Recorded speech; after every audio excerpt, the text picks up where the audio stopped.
I often have a lot of members or people say to me, I'm not doing any exercise. I'm not moving my body. I'm stagnant. I haven't started movement. And I say, okay, so what does your day look like? And they will say, well, I'll get out of bed. I'll move to the couch. At some point, I'll get up, I'll maybe make some food, might go to the bathroom, and then I'll sit back down on the couch for a while and rest. And then I'll get up and do something else, or might clean or anything like that. And I just say, okay, I want you to think about what you've just said to me. And how many times have you used the word move? Or how many times have you gotten up and done something? And they're like, yeah, I did move my body. Hello, everyone. My name is Toby Morrison, the founder and co-host of the CFS Health Recovery podcast. And on the other end, we have our movement specialist at CFS Health, Stephanie Ryan. Hey, Steph. Hi, guys. How are we? Yeah, amazing. So glad to have you here. Today, we are talking about movement and chronic fatigue syndrome or long COVID recovery, basically movement in conjunction with recovering from a chronic illness. And for those of you who don't know Steph, all of our members do, obviously, everyone loves Steph. But for the people who don't know Steph, she's actually our movement specialist inside our program. So she helps every single person from 56 countries inside our program basically how to recondition their body appropriately for them and rebuild strength and capacity within their body. Now, we have a whole private program just for movement. And we have 3 different stages depending on what you're in. And so we're very blessed to have her here on the podcast today because you're going to get a sneak peek into, movement in general and how you can utilize movement appropriately for you so you respond well to it versus pushing and crashing and getting nowhere. And just for a little bit of back reference, Steph actually had chronic fatigue syndrome herself, and she was actually one of my little prodigy clients when she was a little baby girl as a teenager, which is just amazing. And she did the program. She got a ton out of it. This was years ago. And she was able to get back to school full time and play netball, which was her major goals. And so it's so awesome to watch Steph kind of blossom into her life. And then, I found out years on that she was studying exercise science and she was becoming a physiologist. And so I reached out to her and said, hey, do you want a job? And she said, yes, let's do it. And so here we are today. It's actually been 10 years. I got a little reminder. It's 10 years to the date of when I first was diagnosed. Is that right? Yeah. Wow. Crazy. And Steph, you were like a really fit person before you got sick. And then you obviously got really sick. And when you came into the program, you were really struggling. The first appointment we had, you were basically asleep for half of it. That's how exhausted you were. So for the people to paint a picture, you can see how healthy she is now. But 10 years ago, it certainly wasn't the case. And so it's really awesome that you've come back and you're giving back in your field of expertise, which is exercise physiology. What's your number one goal? There's a goal that you talk about a lot, and it's one sentence, and it's about a relationship with. Yeah. So my little philosophy is having a positive relationship with exercise. Words that I try and teach everyone. Exercise can look completely different from one person to another. It doesn't have to look like what my exercise looks like, what Toby's looks like. It is completely individualized, and it's about understanding what movement is and how we can make it be a positive shift for us, opposed to that fear factor that we often have with chronic fatigue or other health conditions. And I think, unfortunately, exercise just has such a bad rep with chronic illness because, truthfully, it's been wrongly prescribed a lot of times. You hear of those horror stories of someone that's got chronic fatigue syndrome and they go see a physio and the physio has no understanding of chronic fatigue syndrome, and then they say, all right, go and do a 20-minute walk on the treadmill and then do this strength test stuff, and it's so beyond their capacity that they literally walk out feeling absolutely horrible. And we like to use the word movement at CFS Health because movement is so multifaceted. It's so broad. Movement is such a better word to use because there's no bad connotation that comes with it. And in today's podcast, I want to explore with Steph movement in general. And, I think there's a lot of fear and apprehension when it comes to movement because for some people, movement or exercise isn't appropriate right now for you, especially if you're fighting off a virus, you're sleeping 15, 16 hours a day, you're exhausted. And on the other end, if you've been suffering for a while or you just don't know what to do, you're clueless as to how to start, how much, how little, how long. It's really overwhelming. So I'd love to, if we can, Steph, like just break it down for everyone today of the general term of movement when it comes to recovery from chronic fatigue syndrome and other associated illnesses. And then love to jam on micro, macro, how long, how short, things like that. 100%. Super eager. Cool. Okay. You teach a philosophy that there's two types of movement. There's incidental movement and a structured movement. Can you describe the two for everyone at home? Yeah, for sure. So I often have a lot of members or people say to me, I'm not doing any exercise. I'm not moving my body. I'm stagnant. I haven't started movement. And I say, okay, so what does your day look like? And they will say, I'll get out of bed. I'll move to the couch.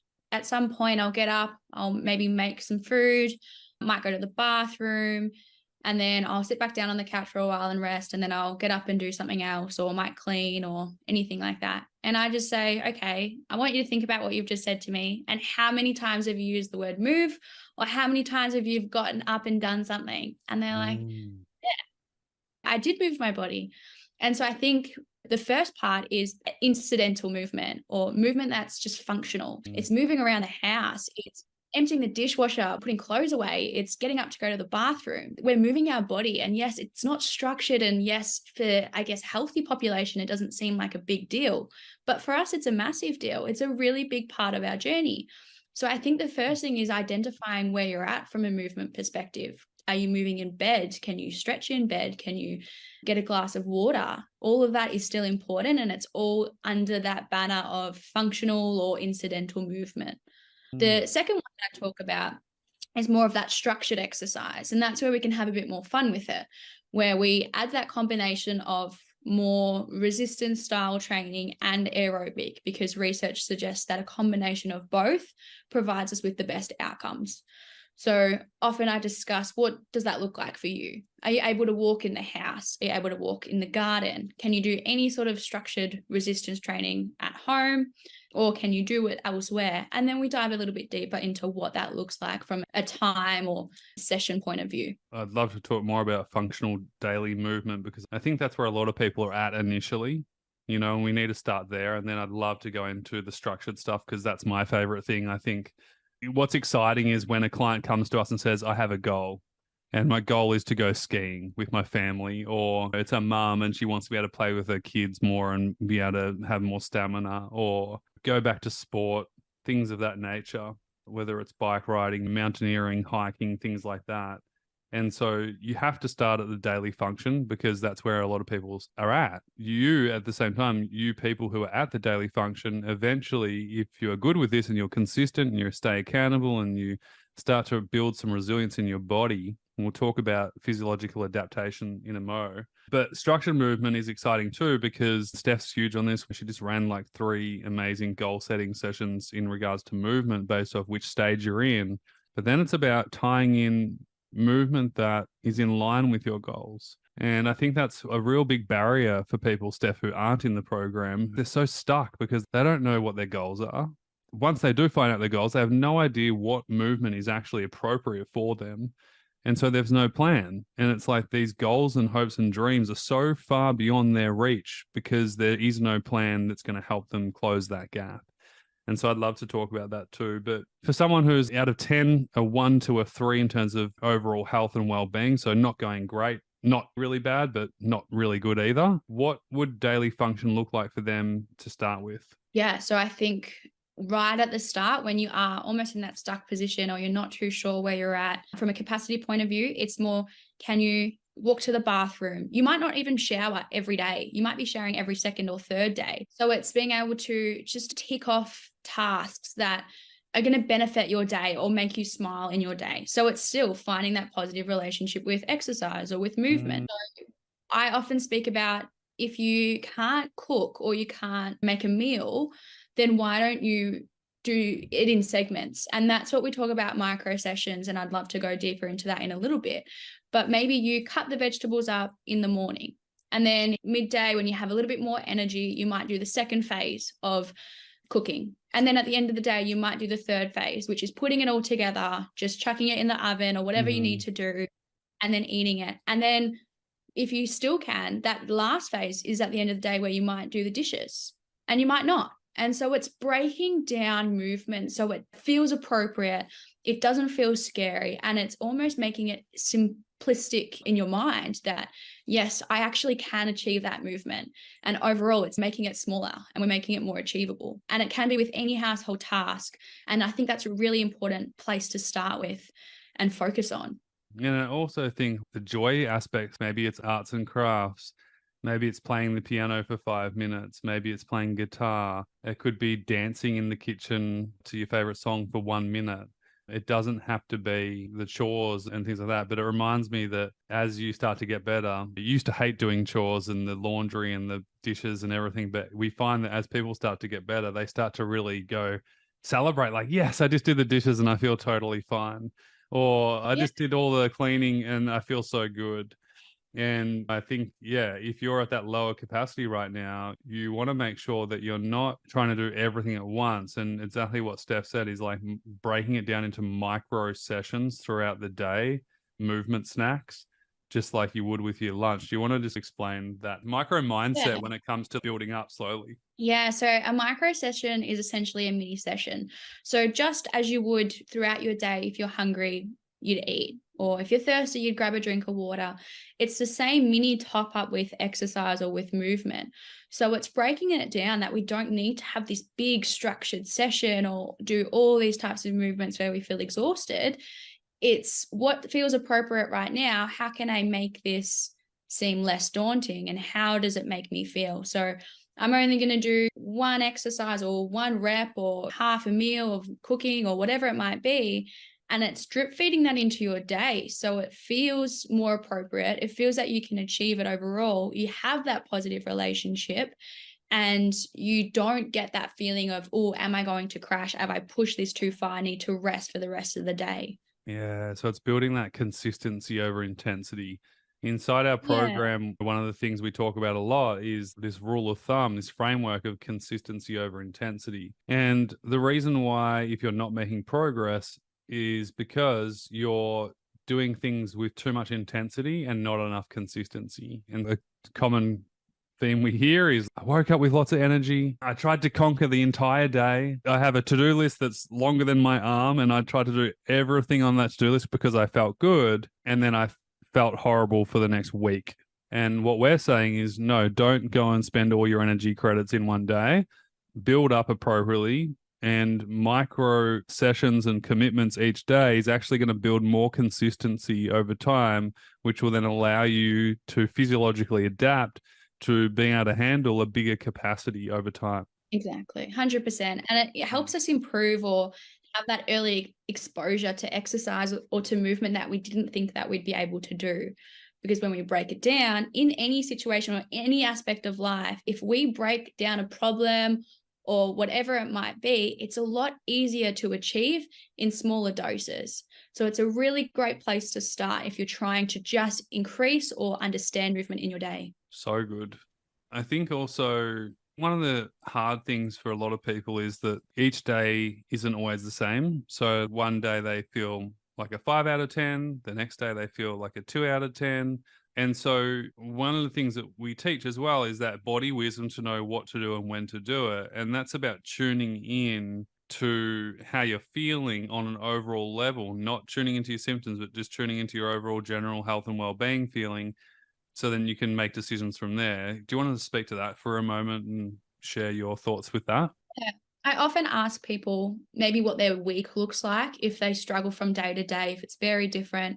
I might say, have you been able to achieve by the end of the week a similar baseline? Have you seen many ups and downs? Every day is going to be different. And that's with any person you speak to in any aspect of life. No one's day is the same. So it's making sure that we're open-minded from day to day, where we understand what I like to say rate of perceived exertion, which is an RPE. So what does my RPE look like today? What can I achieve today? Is it going to be different? I had a big day yesterday of just socializing. I'm exhausted from that. So my movement today will look different. Does it mean that you're not still achieving goals? Absolutely not. It just means you're now listening to your body and what you can do, and not having that guilty feeling by not achieving the same as what you did yesterday. People often refer back to what they were doing pre-health. And I had a lovely girl on one of our calls say, I don't really understand the RPE because that used to be like a 1 or a 2. Before I was sick, it was maybe a 1 or a 2. And I said, that's fine, but what's now? It's great that you understand where you were, but where are you at right now? It's really hard for us to begin our journey moving forward if we're always thinking about our past and what we were doing with exercise or movement and what that looks like. It's really hard to focus on the now, but it's such an important aspect of our journey that we can pinpoint exactly where we're at, what exercise feels comfortable for us right now, and then how can we use that or utilize that to help us move forward. Yeah, I think that's huge for a lot of people is they compare their old lives to their current reality and they just can't start because you haven't accepted where you're at. Acceptance isn't resignation. For the people who don't know what RPE is, we'll just give you a little bit of a better explanation too, just so you're not left confused. Because I know some people are like, what's an RPE? How do I work it out? What's my one? So just to break it down, Steph, what does RPE stand for? Yeah, so RPE stands for rate of perceived exertion. We usually use the RPE scale from a 1 to 10. So 1 being right now sitting, feeling absolute baseline, no difference, no waves. This is our lower limit. We know that we're fine. It's the green zone, it's the safe zone. RPE, rate of perceived exertion, is basically what I perceive as hard, 10 being really hard and 1 being really easy. If you're watching this on video and not listening to this on audio, you can see I've got a diagram up of a battery, I guess you could say. And 1 is like dark green zone, as exactly what Steph said. It's not hard. It's like a 1 out of 10. It's like, whatever. Didn't really feel it. Wasn't much. Yeah. And then, as you said, on that other end of the spectrum, we have that 10, which is where often if we're in the beginning of the program, that's that danger zone where I say, hang on, are you leading into a crash? Are you checking in? Does this feel okay? And some people can push towards a 7 and 8 plus out of 10, but they also understand when they need to come back to that green zone or back to that 1. So they have a really good concept of what their RPE or what their baseline looks like. And if you don't, and you're beginning to go into that higher area or into that red or orange zone, it's a lot harder to come back to green and feel safe when moving. Yeah, regulated basically. Yeah. So this is I a think great that's the word. conversation to have because most people know there's 3 stages of recovery. Stage 1 is like the acute stage where, you're deeply suffering and your symptoms are really severe and basically your body's super inflamed and you've got lots of symptoms. And so we would highly recommend you stay on the lower end of your rate of perceived exertion every single day. Now, that doesn't mean you do nothing because we know that doesn't work either. You've really got to find your sweet spot. It's not about doing too little, but it's certainly not about doing too much either. And once you find your sweet spot and you can bounce within your appropriate RPE, what happens over time as your health stabilizes and then you start to move forwards, then you can do more because your body can physiologically adapt to the stresses that you're placing upon it. And then we move into stage 2 and stage 3, where exactly what Steph's saying, that's when you can really start to push yourself and be okay because your capacity to adapt to physiological stress is higher, which means that it's not a problem. But because if you're really sick and you're really suffering, your body's already trying to adapt to all this physiological stress that's already happening in the body. So to push yourself even more in that stage is just so stupid. And this is where most people on the outside world don't understand it. And this is why exercise has such a bad name in the chronic illness community, is because it's so wrongly prescribed. Unfortunately, a lot of people don't have the awareness or education or understanding or experience.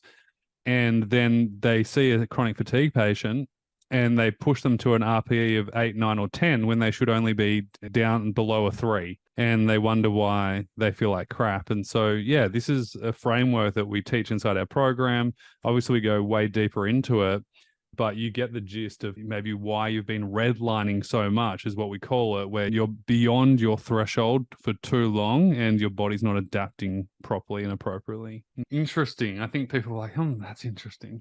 Yeah, have a break just to process that information. I could talk about it all day. I I'm sure know. you're the same. It's quite a lot, isn't it? The nuanced of it is actually like 1 hour for each stage, basically, of what to do, how to do it. And so we're not going to be able to cover this in this episode, but at least you have a new awareness of what Yeah.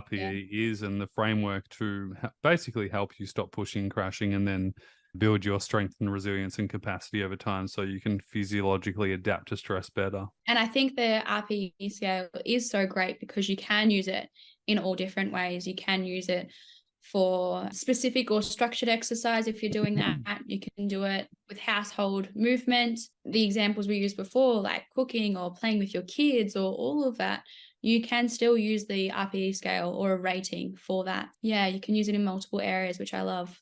And the good thing is as well, it's flexible. I think that's what I like about it. It's not fixated, and you really truly have to factor in your quality of sleep, your quality nutrition, your current stress levels.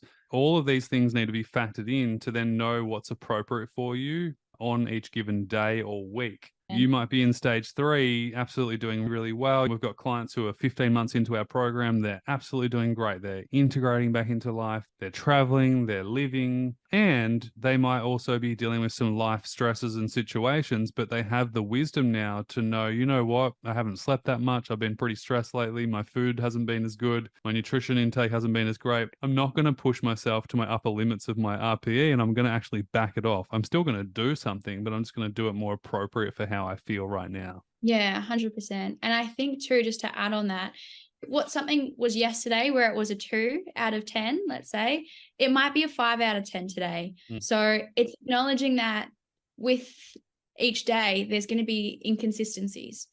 But I think having that awareness that we often talk about, that body awareness or listening to your body, that helps it become a useful tool where it begins to become easier to identify where we're at. Amazing. So we've just spoken about micro sessions where a perfect example of a micro session is, let's say you wanted to do 10 arm raises, right? But doing 10 in a row would be just too much for you right now. And you might be in bed a lot of the day, and doing that in a row might be just too much. But what you might do over a period of a day is do micro movement snacking, where you do the 10 arm raises over the period of the entire day. So you might do 1 every hour or 2 every second hour. Can you maybe just give one more example of micro snacking? I know so many members have benefited this hugely, and Steph's got this member, and this particular member is so dedicated to movement and Steph's programming that her win in month 1 of the program was to be able to smile more. It wasn't an exercise goal. It was just to be able to smile because her capacity was so low, to, I think it was 9 or 12 months later, being able to go on a skiing trip with her family. It sounds miraculous, but it really wasn't. It was like good programming and just doing everything we're talking about here appropriately. It wasn't rocket science. 100%. And for her, she started with 1 chin tuck, Wow. 3 seconds. And that was her one exercise that she did. And the biggest thing, and we touched on it before, was she was consistent. So she knew her intensity. She knew not to increase above. She was just consistent. And that consistency and being able to do those micro sessions meant that she might be able to do 2 and separate those in a day. And then she would do 3 and separate those in a day. And it sounds long and it sounds like a process. And yes, everyone's at a different stage, but the key concepts are the same. By drip feeding that into your day and by really understanding where you're at and being okay with that, allows you to progress and it allows you to have that understanding. And another example for micro sessions is if you're sitting on the couch and you get up to go grab a drink or you get up to go to the toilet, when you get up, I want you to sit back down and then I want you to get back up again. And so now you've just added a sit to stand in your day that you didn't have specifically added in your day, but you've just added in some movement that you didn't even know that you were going to do. Or you go to the fridge and you grab the milk out of the fridge, put it on the table. You then put it back in the fridge and then grab it again. We're now getting this added movement in that's just drip fed. It's fun. It's not scary. It's not structured, but it's just little bit by little bit, we're starting to see more movement. And I think that's the overarching goal. Yeah, amazing. Yeah. Let's talk about macro sessions. Micro sessions is building up appropriately with your daily function first. And if you're in stage 1, we highly recommend that before introducing any structured movement. If you are introducing structured movement, make sure it's specific to you and it's appropriate for you. And obviously inside our program, the mentorship program, We have pre-beginner movements that you can do from your own bed. You don't even need to be walking around or going to a gym or anything like that. In fact, our whole program is based that you can do from home. There's 12 levels that you can go through at your own pace. And when you get into the higher levels of training, that's where it's more goal specific in the sense that, is it skiing? Is it motocross? Is it ballet? Is it whatever you want to do, so that your body's conditioned and strong so you don't get injured and you can really have the strength and robusticity in your body that you can handle it. So we've got incidental. What's structured, dedicated movement? What's the difference? So I think it goes back down to what you said, where it's more goal specific. So the incidental movement is being able to move as much through our day as we can, whereas our structure is, has anyone ever told you to do exercise because it's good for you or because they say you should? It's not fun. You don't want to do it. You don't know why you're doing this. No purpose behind it. So why should you do it? So structured exercise is having that goal, going into exercise for a purpose.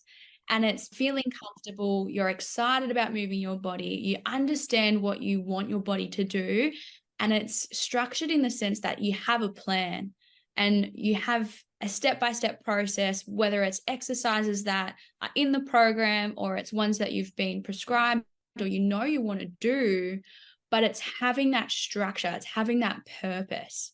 And that often is either aerobic or it's resistance-based or strength training based. And it can be a combination of both as well. Mm-hmm. A lot of our members move from daily function and micro snacking throughout their entire day to then having a movement program based off their goals that it's dedicated every second day of the week at a set time.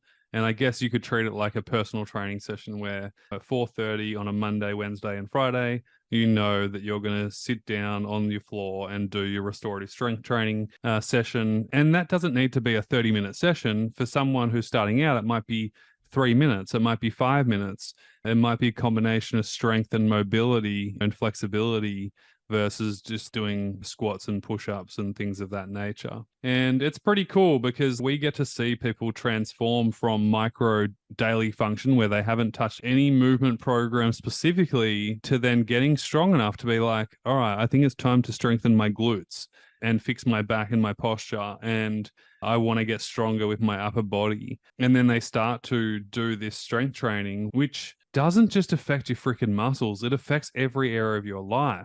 If you think about it, it improves your immune system. It helps you regain muscle. And I think one of the key performance indicators of longevity is how much muscle mass one person has. Steph, you might know more than me. You're the one that's in the field every day, but they talk a lot about that now. Like the muscle mass and longevity is a really big key indicator for that. And then also, if we think of mitochondria, we know there's a direct link between muscle building and mitochondria, or strength training and building your mitochondria too. It makes sense that people start to feel better over time when they do this consistently. 100%. And we also have that release in endorphins where people might get that second buzz of energy or just feel happier or feel like they've achieved their goal for the day. So there's so many different benefits to moving our body.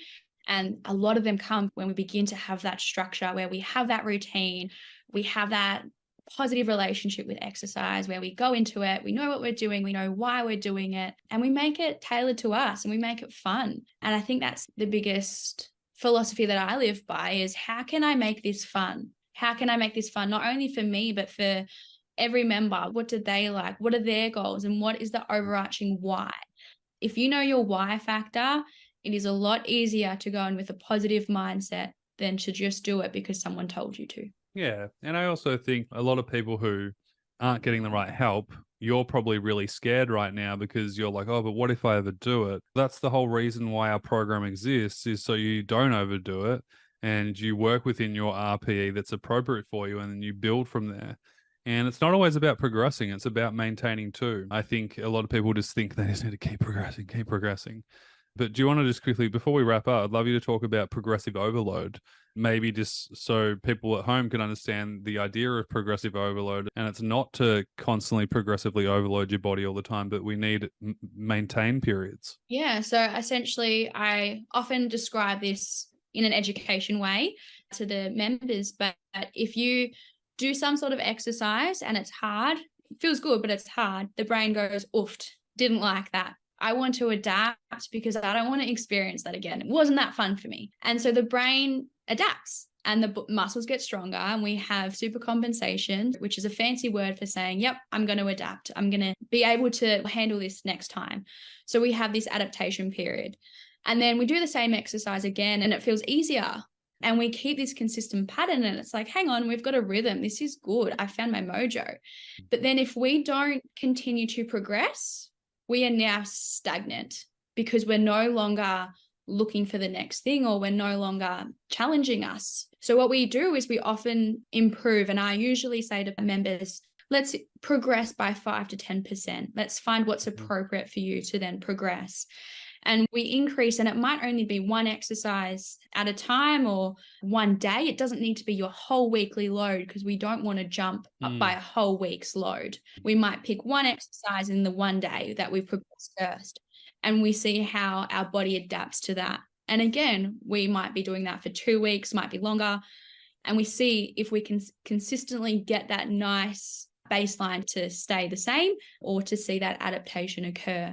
That's really cool. For anyone who doesn't know what baseline means, basically it's being able to do what you can currently do without feeling any worse than you currently do. And so knowing if it's the right amount for you is to know that, all right, I actually don't feel any worse than I did beforehand. So this is actually okay for me and I can adapt. But typically we encourage a 4-week maintenance period once you've solidified your new baseline and your new baseline of daily function or daily movement. And then once that's solidified and your health is maintained, meaning you're not getting sick with colds or flus, or your weeks are compromised because you're pushing yourself too much, if none of that's there, then that means that, all right, great, you've stabilized and now you can progress to that next level too. We call them maintenance months. And we have members who are like, no, I'm maintaining this month and it's good. So you should. You've just had all this huge progress. You've gone from here to here.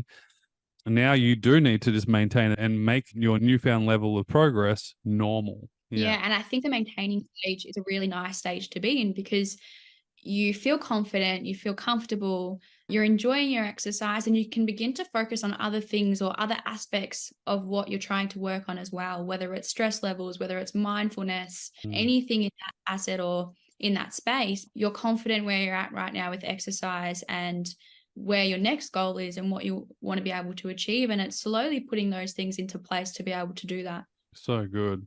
Steph, as we wrap up, what's one thing you'd like to share with the people watching right now? Maybe one tip for them if they're just starting out with all these new ideas and these movement things we've just been speaking about. Yeah, one tip. You're making me really work now. I just want to say them all. But I think the biggest thing always comes down to understanding where you're at right now and finding out what your why factor is. If you have a specific goal in mind, why is that goal important to you? Because that helps drive things for you. And if you can understand your why, you are more likely to really delve deeper into what movement means for you and how we can tailor that towards your goals. Absolutely brilliant. Thank you so much for coming on.